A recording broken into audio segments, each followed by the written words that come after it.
Institucional, como presidente da comissão, o MST me levou a informação que a polícia tinha dito que não poderia ter manifestações na frente do fórum e nem faixas, né? Eu achei um verdadeiro absurdo. Então a gente teve contato com a corregedoria, com a direção do tribunal e fomos informados que qualquer manifestação externa, o tribunal não vê problema nenhum, isso é da democracia. Faixas, manifestação, é questão do trânsito só. E o MST já tinha verificado com a DH Trânsito. E aí eu fui informado que o motivo do adiamento é que, estranhamente, testemunhas seriam ouvidas amanhã em Jequitinhonha. Então houve um problema que a gente tem que identificar de onde partiu, que tinham testemunhas ainda para serem ouvidas, tá? E o advogado, doutor Patente, do fazendeiro, disse que ele não teria como de se deslocar amanhã à noite do Jequitinhonha para Belo Horizonte.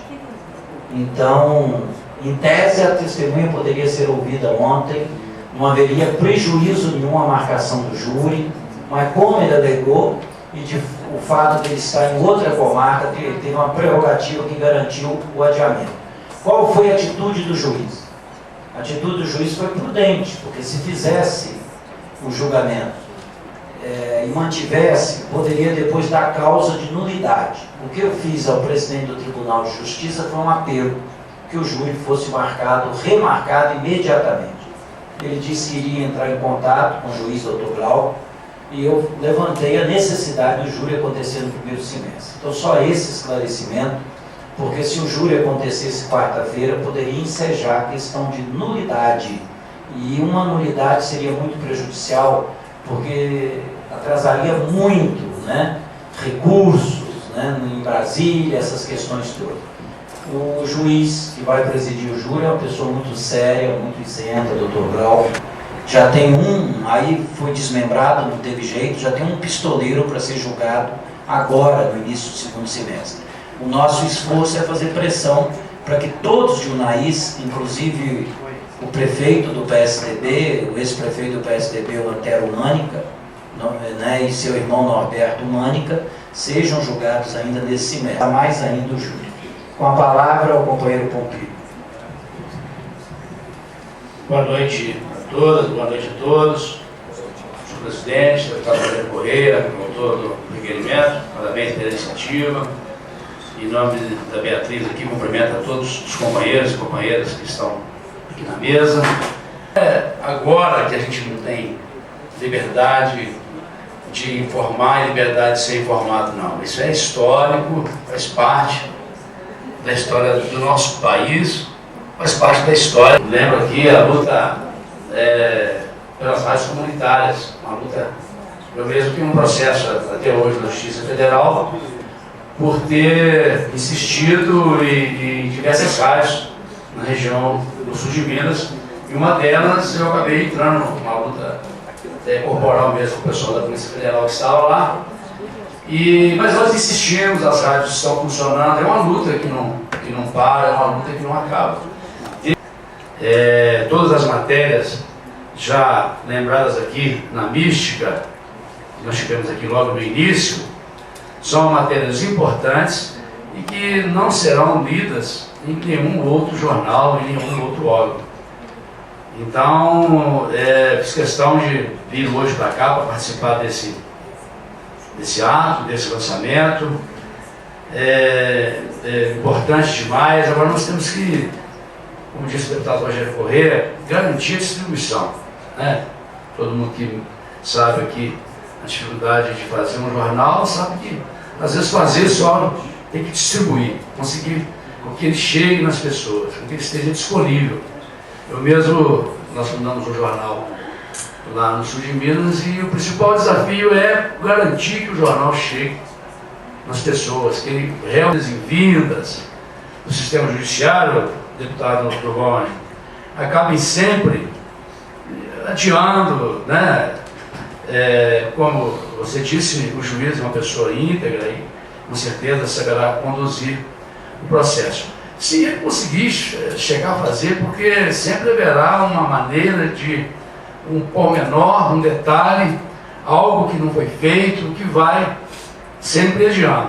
2004, a data é bastante simbólica, né? 20 de novembro, Dia da Consciência Negra, Dia de Zumbi, tem toda uma simbologia no crime, no massacre de Felisburgo.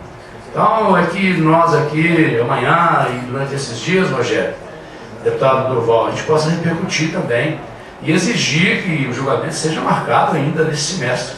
Foram 10 anos agora, e foi lançado com essa leitura do que já foi dito aqui, de como que a imprensa no nosso país está em grande medida controlada por poucos grupos. E o Brasil de Fato foi uma iniciativa muito ousada, foram várias organizações de esquerda que se somaram numa coisa difícil da esquerda fazer, que é se unir para um projeto comum com tanta dificuldade como é fazer um jornal. E nesses 10 anos, o Brasil de Fato tem, com muita ousadia e dificuldades, resistido. É um dos poucos jornais de esquerda no Brasil hoje. Isso, a nossa ousadia, de novo, foi descentralizar o Brasil de Fato e tentar fazer experiências regionais para que ele pudesse comunicar mais diretamente ainda nos estados, nas cidades.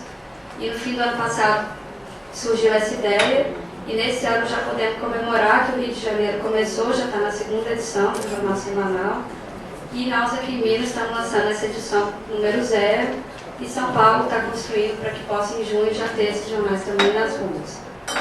Mas queria dizer também que essa edição que a gente está lançando aqui, com muita alegria, é muito bom ver cheio aqui, todo mundo comemorando isso, mas ela é só a edição número 0. Para virar a edição número 1, 2 e ser um jornal semanal gratuito, a gente vai ter muito esforço e vai precisar contar com o trabalho de todo mundo. Porque não é uma iniciativa fácil de fazer, envolve muita gente, tem muita gente aqui que fez esse jornal na militância, com vontade de fazer ele nascer, mas ele ainda não é uma criança, ele é só uma vontade. E a gente precisa nos unir para garantir que ele tenha continuidade, que ele venha cumprir o potencial que ele tem. A gente fez 100 mil jornais, de fato a distribuição é um desafio enorme, como já foi dito. Nós já temos uma boa notícia, que esse lançamento é o 2º, a gente lançou ele, tinha muita gente aqui que estava lá também, na formação do plebiscito popular da conta de luz, que tem a matéria do Brasil de Fato, quem não pôde ir pode ler. E tinha representantes de 100 cidades de Minas Gerais, então além de Belo Horizonte, a gente pôde garantir que 50 mil desses jornais fossem para o interior de Minas, que vamos distribuir esses 50 mil aqui em BH e na região metropolitana.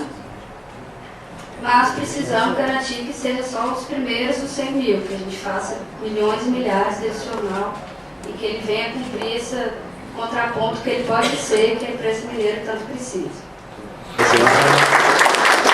Com a palavra, Sônia Maranho,